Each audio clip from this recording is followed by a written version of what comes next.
എത്ര നാളായി ഈ കൃഷിയും ഈ കച്ചവടവും ഒരുമിച്ച് കൊണ്ട് പോയിട്ട് ഒരു 15 കൊല്ലത്തിൽ കൂടെ 15 കൊല്ലമായിട്ട് അവിടെ കൃഷി ചെയ്യുന്നു.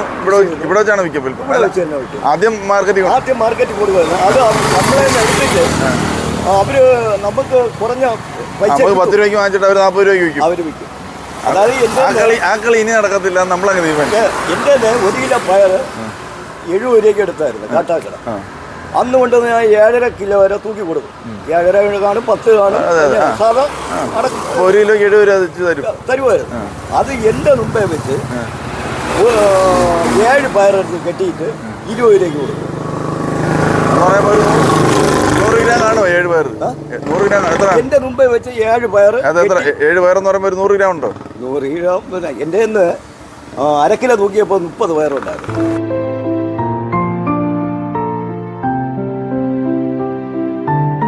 ഇവിടെ തന്നെ കൊടുക്കുന്നത്, ഇവിടെ തന്നെ വയ്ക്കുന്നത്.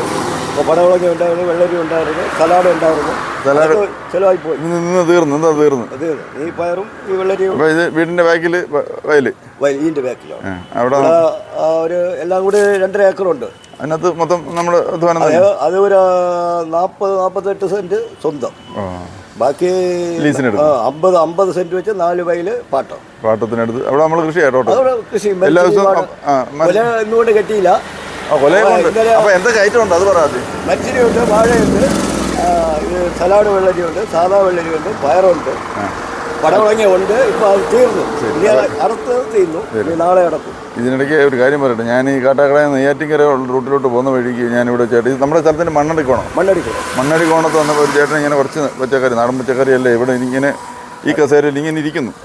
അപ്പോൾ വിശേഷം അന്വേഷിച്ചാണ് അതിൻ്റെയാണ് ഈ കണ്ടുകൊണ്ടിരിക്കുന്നത്. പേരെന്തായിരുന്നു? സുരേന്ദ്രൻ. അപ്പോൾ ഈ എത്ര നാളായി ഈ കൃഷിയും ഈ കച്ചവടവും ഒരുമിച്ച് കൊണ്ട് പോയിട്ട് ഒരു 15 കൊല്ലത്തിൽ കൂടെ 15 കൊല്ലമായിട്ട് അവിടെ കൃഷി ചെയ്യുന്നു. ഇവിടെ വെച്ചാണ് വിൽക്കും. ആദ്യം മാർക്കറ്റ് കൊടുക്കുന്നത്. അത് നമ്മളെ എടുത്തിട്ട് അവര് നമുക്ക് കുറഞ്ഞ പൈസ 10 രൂപയ്ക്ക് വാങ്ങിച്ചിട്ട് അവർ 40 രൂപയ്ക്ക് വിൽക്കും. അവർ വിൽക്കും. അതായത് ആ കളി ഇനി നടക്കത്തില്ല. നമ്മളങ്ങ് തീരുമാനിച്ചു. എൻ്റെ 1 കിലോ പയറ് 70 രൂപയ്ക്ക് എടുത്തായിരുന്നു കാട്ടാക്കട. അന്ന് കൊണ്ടുവന്ന് ഞാൻ 7.5 കിലോ വരെ തൂക്കി കൊടുക്കും. 7.5 കാണും, 10 കാണും. സാധാ 1 കിലോയ്ക്ക് 70 രൂപ തരുമായിരുന്നു. അത് എൻ്റെ മുമ്പേ വെച്ച് 7 പയറെടുത്ത് കെട്ടിയിട്ട് 20 രൂപയ്ക്ക് കൊടുക്കും. 100 ഗ്രാം കാണോ 7 പയർ? 100 ഗ്രാം എത്ര? എൻ്റെ മുമ്പേ വെച്ച് 7 പയർ. 7 പയറെന്ന് പറയുമ്പോൾ ഒരു 100 ഗ്രാം ഉണ്ടോ? 100 ഗ്രാം. എൻ്റെ നിന്ന് 1/2 കിലോ തൂക്കിയപ്പോൾ 30 പയറുണ്ടായിരുന്നു. 1/2 കിലോ അവർ തൂക്കി നോക്കി. 7.5 കിലോ കൊണ്ട് കൊടുത്തപ്പോൾ അവര് 1/2 കിലോ എടുത്ത് വെച്ച് തൂക്കി നോക്കി എത്ര പയർ വരുമെന്ന് അറിയാം. 30 പയറുണ്ടായിരുന്നു. അതിന് 20 രൂപയ്ക്ക് 7 പയർ വെച്ച് കെട്ടി. ഞാൻ ഇവിടെ നമ്മളിപ്പോൾ 7 വെച്ച് തൂക്കി കെട്ടി. ഇത് 16 പയറുണ്ട്. 16 എട്ട് വെച്ചിട്ട് ഇത് നമ്മൾ എത്ര രൂപയ്ക്ക്? ഞാൻ 25 രൂപയ്ക്കാണ് കൊടുക്കുന്നത്. 7 എണ്ണത്തിന് അവിടെ 16 രൂപ, 20 രൂപ. ഇവിടെ 16 എണ്ണത്തിന് നമ്മൾ 25 രൂപ. 25. അതും ഫ്രഷ് സാധനം. അതെ. ഇപ്പൊ അടുത്തൊന്നും വെച്ചതേ ഉള്ളൂ. എല്ലാ ദിവസവും അടക്കാനുണ്ട്. ഉണ്ട്. ചിലപ്പോൾ ഒന്നിടം വെച്ച് അടക്കും. പയർ കൂടുതൽ ഒരു ദിവസം അടപ്പ് തെറ്റിപ്പോണെങ്കിൽ പിന്നെ പിറ്റേ ദിവസം കൂടെ അടക്കേണ്ടി വരും. പിന്നെ കളഞ്ഞു പോകും. ഇത് പാകത്തിന് കൊടുക്കണം. അതിന്റെ പരുവത്തിന് കൊടുക്കണം. ഇവിടെ നല്ല ചിലവുണ്ട്. നമ്മളിവിടെ കസേര ഇരുന്നാൽ മതി. ഈ കസേര ഇങ്ങനെ ഇരിക്കും അല്ലേ? ഇങ്ങനെ കാറ്റും കൊണ്ടിരിക്കും. ആരെങ്കിലും വന്നാൽ വാങ്ങിക്കും. ഇവിടെ പണപ്പെട്ടി ഇവിടെ ഞാനിപ്പോ ഇന്നടുത്ത് വെച്ചില്ല. കാശ് പോക്കറ്റ് തന്നെ. പെട്ടിയൊക്കെ കാണണമല്ലോ സാർ. വരുന്നവർക്ക് വേണമെങ്കിൽ ഇതെന്തോ ഇത് കെട്ടുന്ന റബ്ബറാണ്. അപ്പോൾ അത് കുറച്ച്. അപ്പോൾ ഇത് അത്യാവശ്യം ലാഭം തന്നെയാണ്. നമുക്ക് കാര്യങ്ങൾ നടക്കും. എല്ലാ ദിവസവും രാവിലെ മുതൽ എത്ര മണി വരെ കാണും? ഒരു 4 വയലില് കാടിക്ക് കുഴി വെട്ടിയിട്ടിരിക്കുന്നു. കന്നുകൊണ്ട് ഇറക്കിയിട്ടിട്ട് ഇന്ന് 2 ദിവസമായി. ഈ മഴ കാരണം കൊണ്ട് നടാൻ പറ്റില്ല. ഈ കുഴിയെടുത്തെല്ലാം വെള്ളം കയറും. വാഴയ്ക്ക് വെള്ളം ശരിയല്ല. കന്ന് നടുമ്പോൾ ഈ കുഴി നമ്മുടെ അടുത്തതിൽ വെള്ളം കെട്ടി കിടക്കുക. അതന്നെ. വെള്ളം പാടില്ലല്ലോ. വെള്ളം ഇനി 2 ദിവസത്തിൽ വരികയുണ്ട്. വെള്ളം വലിഞ്ഞ് പോയതിനു ശേഷം ഈ കന്ന് നടാൻ പറ്റും. അല്ലെങ്കിൽ കന്നഴി എന്ന് പറഞ്ഞാൽ വെയിൽ ചില നമ്മുടെ എല്ലാവർക്കും അത് മനസ്സിലാകത്തില്ല.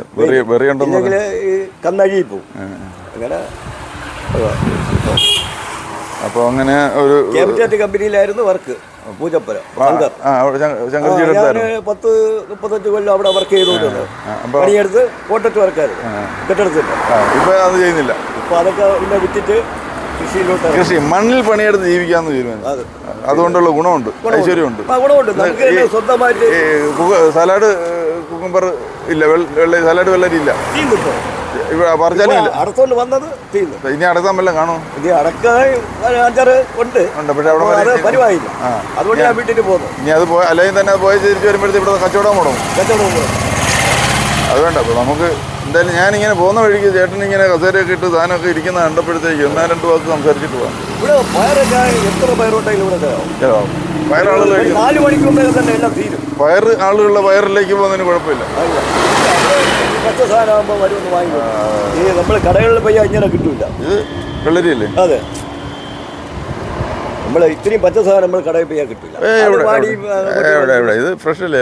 ഡെയിലി ഫ്രഷ് എന്ന് പറയാം. രാവിലെ പറിച്ച അപ്പം തന്നെ കച്ചവടം. ഓരോരുത്തർ 5 പിടി. അപ്പോൾ നമ്മൾ ഇതുകൊണ്ട് കാര്യങ്ങളൊക്കെ നടക്കുന്നുണ്ട്. ഹാപ്പിയാണ്. മറ്റേ പാട്ടത്തിന് എടുക്കുന്നവർ കാശും കൊടുക്കാൻ പറ്റും, കൃത്യമായിട്ട് കൊടുക്കും. അവിടെ അടിയും മടക്കൊന്നുമില്ല. മഴ അപ്പോൾ എനിക്ക് വേണ്ടെന്ന് പറഞ്ഞാലും വേണ്ടെന്ന് ഞാൻ പറഞ്ഞാലും അവർ ചെയ്യാനാണ് പറയുന്നത്. പാട്ട മുടക്കമില്ല, പൈസ കൊടുക്കും. നമ്മൾ വിറ്റാ പറ്റില്ല, അവർക്ക് കാശ് കൊടുക്കും. കാര്യം കുടുംബം എല്ലാം കാര്യങ്ങൾ നന്നായിട്ട് പോകുന്നുണ്ട് അല്ലേ? ഹാപ്പിയാണല്ലോ, വേറെ വിഷമമൊന്നും. അങ്ങനെ കാര്യങ്ങളൊക്കെ നടക്കട്ടെ. അപ്പോൾ നമുക്കിതൊക്കെയാണ് എല്ലാവരും സന്തോഷമാണെന്ന് അറിയുന്നത് തന്നെ നമ്മുടെ ഒരു സന്തോഷം. അപ്പോൾ കച്ചവടമൊക്കെ നടക്കട്ടെ. ഞങ്ങളിപ്പോൾ ഇവിടെ അല്ലാത്തതുകൊണ്ടൊന്നും വാങ്ങിക്കാൻ നിർത്തിയില്ല, നമ്മൾ താമസം വരെ.